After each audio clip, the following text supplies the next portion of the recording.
first growing up, you could buy spring beer at a normal price of 69 cents a six-pack. And on sale, it was $1.99 a case. So if I'm going out, that was the first beer I ever drank. So if I'm going out, I'll have a spring beer. Really? I can't answer this honestly. Wait, I'll answer it honestly. Yeah. Sam put pants on that are proper. While we have you guys, Ken, let's talk a little bit about the first time you went and visited Anchor. Okay. While we got you up here, because guys, this is kind of an honor. This is like a fucking baton handing off from one era to another, and I love this story. So guys, talk as much as you want during us stupid motherfuckers talking. But let's listen to this story, because this is the spark of the craft brewing movement. Go. Well, I'll give a little bit of background. So I started home brewing in 1969. Year I was born.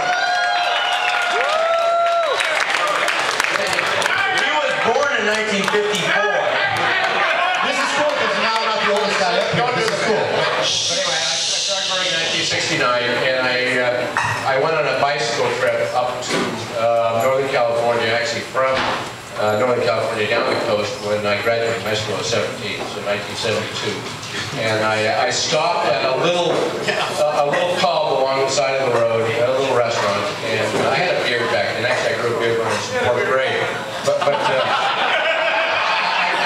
guess I passed for 21 because they served me a new beer that they just started receiving that was being bottled, Anchor Steam beers. This was 1972. Fritz had been bottling for maybe 4 or 5 years, but still fairly novel. And as a home brewer, I was pretty shocked. This was the kind of beer I was trying to brew.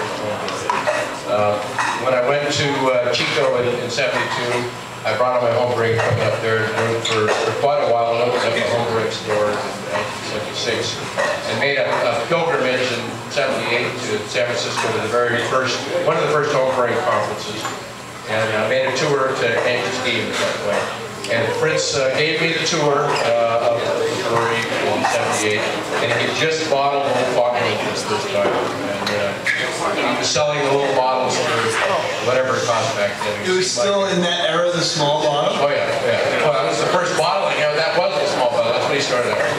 And I was just dumbfounded what a great beer that was. So that was my earliest memory of touring Anchor Brewery. Still on the freeway, the old brewery. One of the things that made me sell my homebrew shop and open a brewery. Instead of a bicycle shop. Instead of a bicycle shop, yeah. I was working at a bike shop and running a homebrew shop at the same time. I came to a point in my life where do I want to open a brewery or run a bike shop? The bike shop could be fun and easy, but a little bit boring. So didn't open the bike shop and ended up starting a brewery. I think it went okay. As important as Anchor, Ken should talk about New Albion's influence. This is Craft Beer 101, people. So anyway, I had the homebrew shop in the mid-70s, and I heard of Jeff Rolf opening up in 76, and I made at New Albion, I made a pilgrimage down there after he'd been in business for a year and a half. And Jack was a real character. I don't know if any of you know much about him, but he was truly a pioneer. He built all the equipment himself. And I've got lots of pictures of his work cooler and his brew kettle and all the things he built from scratch.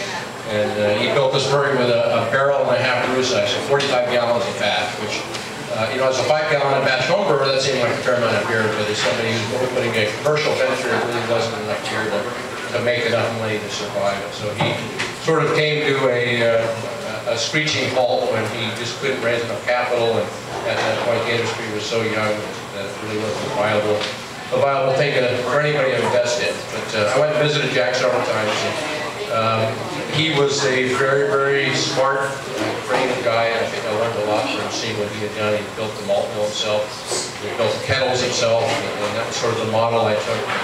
None of us could have afforded to go to Germany. That was about the only place in the world where we could have bought small brewing equipment. There's none being made in the U.S.